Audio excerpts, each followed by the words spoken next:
बाप्पा बाप्पा माया गाडीत सामान सोबत हरणच कुठून आले रे आज तर का म्हणता मित्रांनो, मी राहतो वर्धेत आणि मी चाललो बा सालोडले. कारण की आपल्याला लागली ट्रिप मंदाची आणि घरकडे आलो ना आपण 200च्या स्पीडनं सालोड मध्ये. आणि सालोड मध्ये येतात पहिले तर आपण घुसलो आपण या गल्लीत आणि इकडं गाडी लावून दिली कपकन. इकडून थोडंसं सामान भरलं, थोडंसं तिकडून भरलं आणि मग आपल्याला घ्यायचे होते स्टँड. तर स्टँड घेतले, गपकन निघालो सालोडवरून आणि इथून गाडी चढच नाही. तर गपकन निघालो ना सन्न पैकी 220च्या स्पीडनं असं.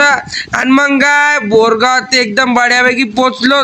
पण आपल्याला घ्यायचं होतं इकडून चंद्र आणि इकडून बी काहीतरी सामान भरायचं होतं. हरणं होते तर बड्यापैकी गरगर पूर्ण भरून टाकल्यानं एकदम ओव्हरलोड झाली बा आपली गाडी. आणि मग काय निघालो बा आणि रपकन सोडून दिलं पूर्ण.